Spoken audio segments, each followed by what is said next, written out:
আমি ব্যক্তিগতভাবেও মিডিয়া ট্রায়ালের শিকার হয়েছি। বিএনপিকে মিডিয়া ট্রায়ালের মুখোমুখি করা হচ্ছে।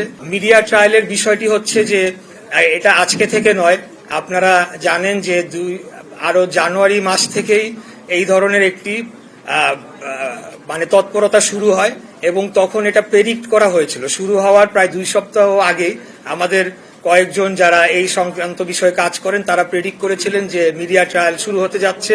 পরবর্তীতে আমরা দেখলাম যে সেটিই হয়েছে।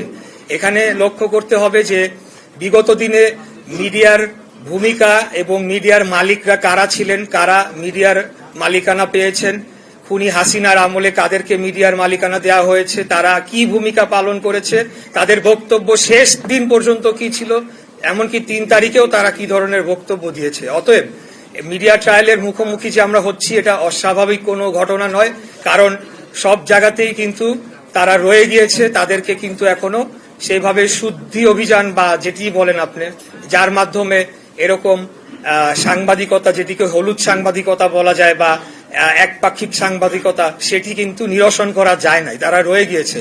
বিশেষ করে যারা অনলাইন প্ল্যাটফর্ম, ডিজিটাল প্ল্যাটফর্মে কাজ করেন, মানে যে আমাদের মেইন স্ট্রিম যে মিডিয়া গণমাধ্যম সেগুলার যে অনলাইন প্ল্যাটফর্ম, সেখানে কিন্তু এখনো আমরা জানতে পাই যে বিগত দিনে যারা ছিলেন তারাই রয়ে গিয়েছেন।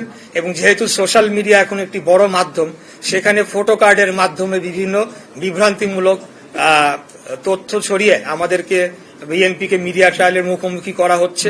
এমন ঘটনা আমি অনেক দেখেছি। বিএনপি নেতা ছাগল চুরি করলেন, বিএনপি নেতা দোকান লুট করলেন, কিন্তু লিঙ্কে ক্লিক করে গিয়ে আর পাওয়া যাচ্ছে না যে সেই বিএনপি নেতাটিকে কোন গ্রামের কোন ইউনিয়নের কোন এক ব্যক্তি, তাকে বানিয়ে দেওয়া হয়েছে বিএনপি নেতা, কিন্তু জিনিসটা সার্কুলেট হচ্ছে। তো এটা আমি একটা উদাহরণ দিলাম। এর বাইরেও আমি ব্যক্তিগতভাবেও মিডিয়া ট্রায়ালের শিকার হয়েছি। এই বিষয়ে আমি আর বিস্তারিত বলবো না, এটা হচ্ছে, এটাই বাস্তবতা।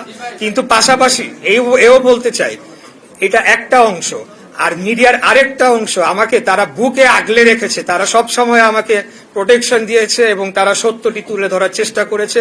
যখনই আমি তাদেরকে ডেকেছি তখনই আমি তাদেরকে পাশে পেয়েছি, এটিও আমার স্বীকার করে নিতে হবে।